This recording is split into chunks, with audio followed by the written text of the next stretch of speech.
Hi guys, welcome to another game. This is a game I played against Ian Mutuge in the league at Daystar. This was in September, yeah, 2 months ago, and it's been a while since I covered anything on the channel. So here goes the game I played against Mutuge.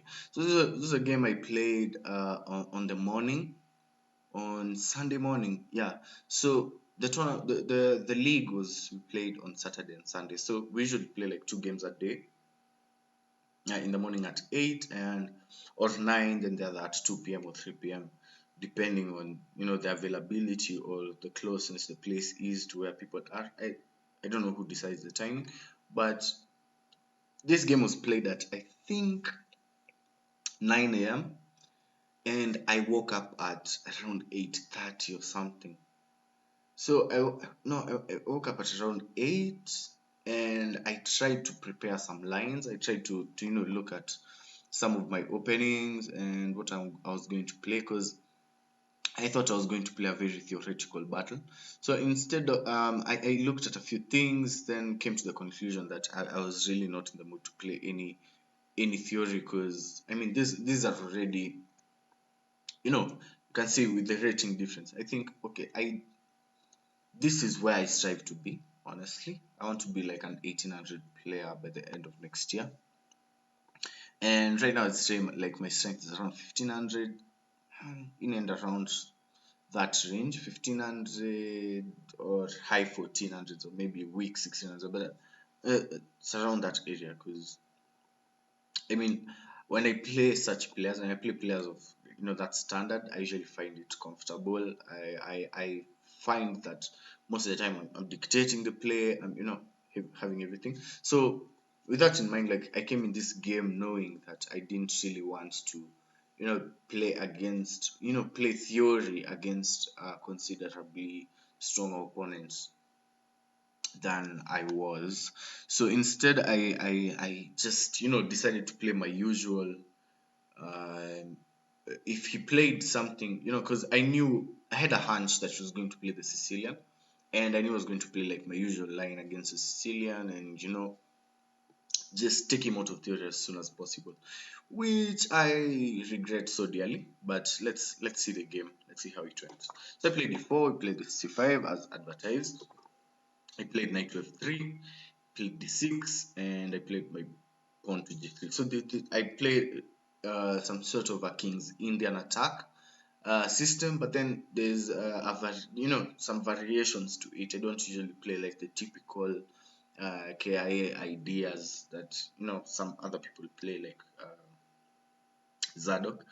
So I played g6, I played bishop to g2, bishop to 7, and development was normal up to queen to d6. So queen to d6 was surprising and took me by surprise, honestly, because against this is a moment where I suddenly realized that Mutuge doesn't really have that much opening theory. Because what I saw was he's just trying to develop and get a playable position, and then just play chess. So I played my knight to a3, hinting that I was going to play my knight to c4 and chase the queen away, and just gain some valuable tempo. Played bishop to e6, stopping that. And again, you look at the position and you look at my structure. My bishop is fianchetted on this long diagonal.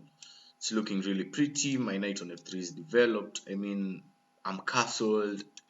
I have to play maybe d3 or d4, get my bishop out, and complete my development, maybe queen to c6, queen to c2, or queen to e2. And when you look at his, on the other hand, he has a beautiful bishop, but then my pawn on c3 just makes it look so dumb, because it's like it's staring at granite or something. And unless he wants to castle queenside, I didn't really understand why bishop to e6 is a playable move. So I immediately replied with my knight to g5, just chasing it away, and I brought my knight to c4, gaining tempo on the queen. The queen played back to c7, and I played a4. just stopping any b5 ideas that could chase my knight away from this beautiful square on c4. So he played rook to c8, and I was just puzzled. I mean, I have no idea what's going on in the opening. I mean, my moves are going to play themselves. They're going to be really easy, but then I don't really understand what he's doing on the other side of the board. So I expected something like h6, bring my knight back to f3, develops knight to f6, b3, the game continues. But then he wasn't really closing this diagonal. He really wanted this diagonal to remain open, the bishop on g7. So I played my rook to e1, just waiting, seeing what he was going to do. He played his knight to h6, and I saw the opportunity to prepare f4. So after he castled, I played a4, and he moved his rook again. This this opening, if you really look at the position, I think white is, despite the engine, I think white's moves are going to be, playing themselves, and black is going to really struggle finding what to do in the position. Maybe he could play something like e5, I don't know, I'm not too sure, but I thought I must have a great position if Mutuge doesn't have anything to play at this point. So he played his rook again from c8 to d8, and I was just, baffled. I didn't really understand what was going on in this game, and that's going to be a common theme. He's not, his pieces are going to be moving twice or thrice in the opening, trying to find optimum squares to stand on, and my moves are just going to be simple, and they're going to really play themselves, as I've said earlier. So I played my knight back to h3 because I've pushed the f pawn. I have opened up this diagonal, this f2 to maybe d4 diagonal on my king, and I wanted my knight to sit on f2 and kind of, from f2 it could be controlling some valuable squares and adding defense to my king side, and I thought from f2 it's also controlling the knight on h6. So I brought my knight back to h2 with the idea to place it on f2. He played bishop to g4. I moved my queen out of the way, played a6, maybe trying to play b5, and I just brought my knight back. He went all the way back to c8, and I pushed my pawn to a5. Now, my idea, I think this was an inaccuracy, because my idea after playing a4 was that I'm going to stop b5 from being played. But then I didn't realize that he can actually undermine the defense of that a5 pawn. And the way he did it, I mean, he played his bishop back to e6, and I almost called the arbiter. Why, you ask? I almost called the arbiter because I didn't appreciate how he was moving the bishop twice or thrice. I mean, the bishop was just all over the place. You look at the position, how many times has this bishop moved? From the opening, let's see. This was the starting position for the bishop. The bishop went 6, 1, 2, 3, 4, and now 5. We move, I think, move 17, and the bishop has moved like 5 times. I was so offended, because I didn't think it was possible. When I was pushing a5, I didn't even think he was going to move that bishop again. Furthermore, I didn't even think he's going to place it in front of his pawns. And when he played it, I felt so offended. You can do nothing about it, because I mean, it's his game. He can do everything he wants to. But then I didn't, I felt so defeated. I don't know if defeat is the right word, because it's one of those things where you're just like, no, this shouldn't be possible. Why are you doing it? And it works. So instead, not instead, but because of the attack on my knight, I had to add more defense to the a5 pawn, and this just took my plan out of the window, because now I'm playing and reacting to what he's doing. I'm no longer the one with the tempo, and he will be controlling the entire game. This is like a jiu-jitsu fight where you just you know, your opponent is just on top of you and you can do nothing about it. You're just reacting to what he's doing, and I didn't really appreciate it. So he pushed his pawn, we exchanged the pieces, and I played my knight to b6, just attacking the rook, and finally cutting the attack of the queen on the, you know, the just standing the queen to my pawn on a5. So I played his rook back, and this was the position where I think I made the huge mistake in this game, because in my mind I really wanted to play bishop to e3. So bishop to e3, just attacking the pawn. And the thing I was afraid of was him taking on a5, me taking back, and maybe rook takes, or even queen takes. I mean, doesn't change anything. Queen takes, rook takes, I just take back.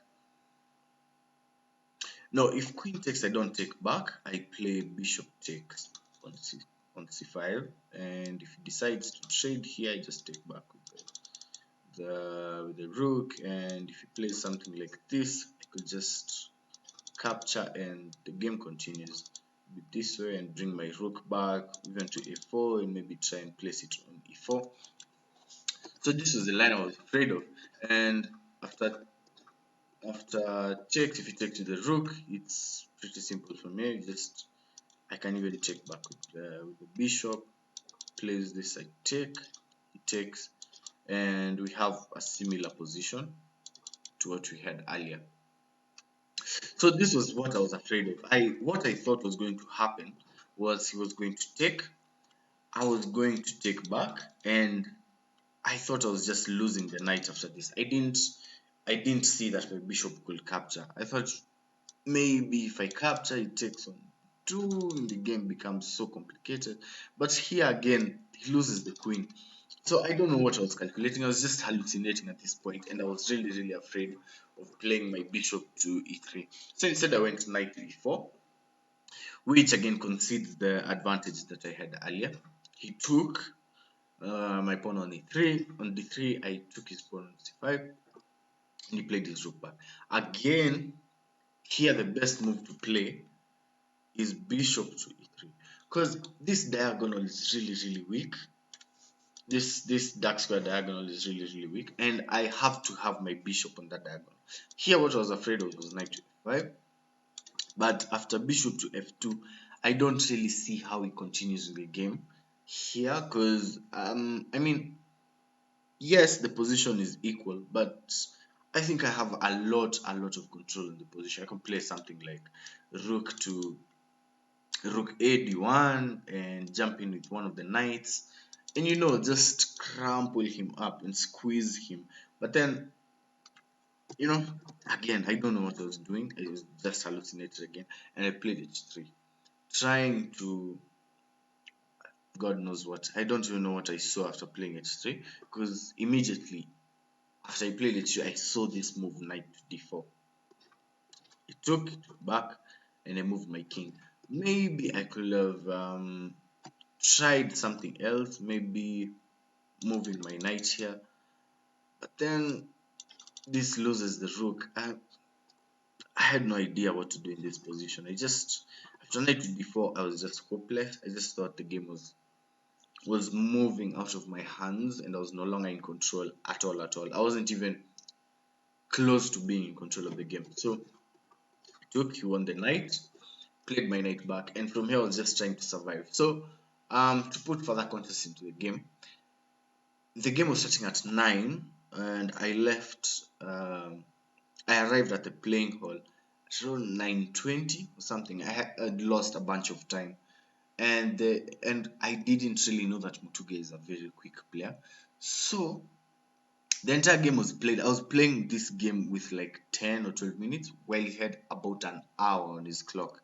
So I was really in time trouble, and I mean, the moves I was calculating were just, I didn't really have enough time to calculate them, and maybe that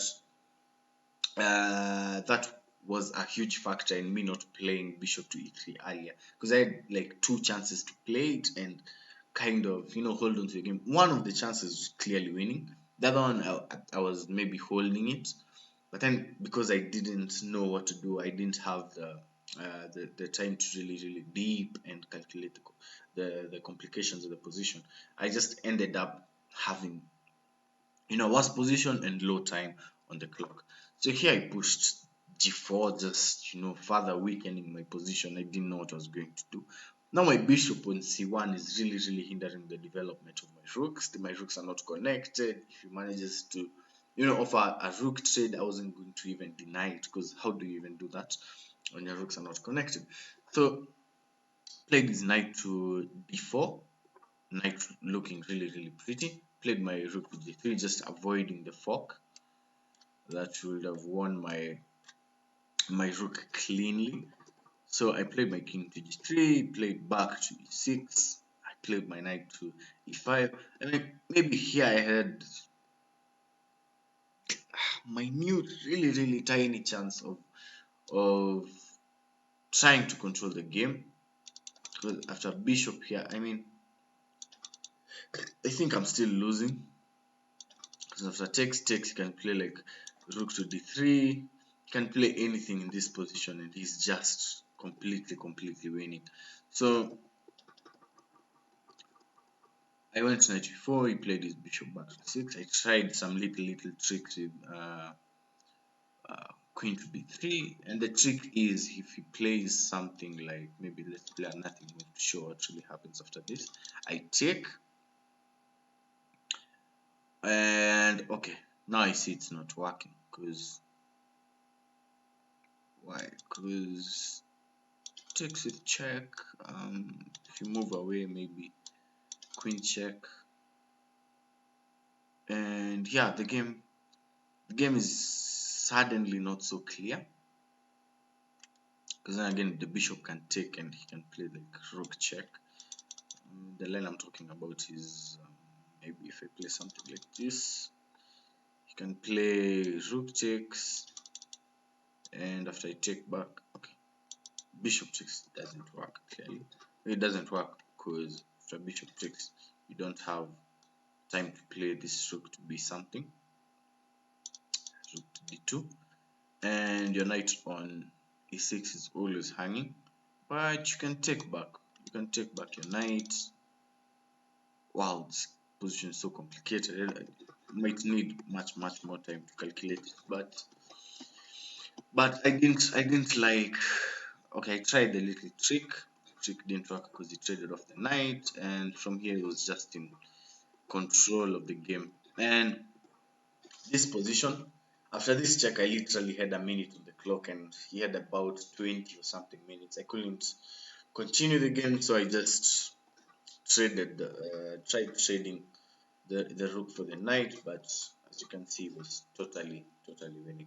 So black won the game, and this game wasn't pretty at all. I mean, I played a very poor game, but I got some very valuable lessons, and I got a chance to play against the highest rated players in our league, in the Super League.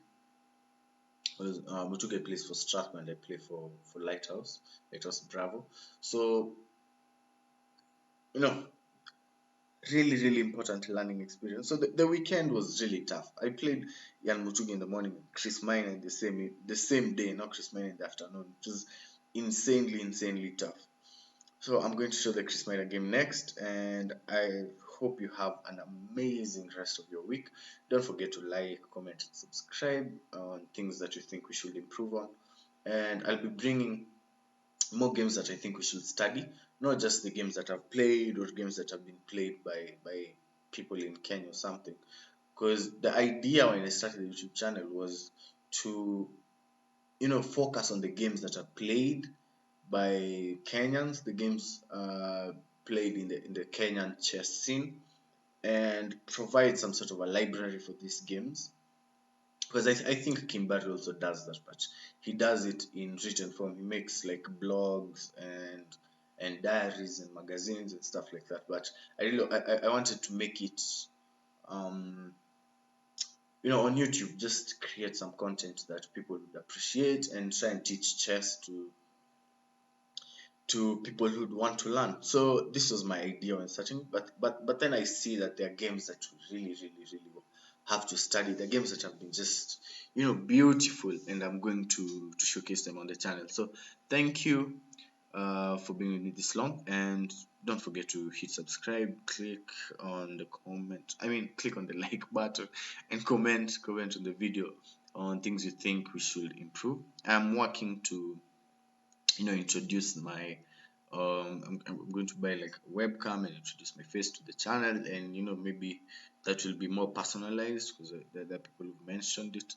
But yeah, this is the game. Not great by any standards whatsoever, but then incredible lessons learned, and stay tuned.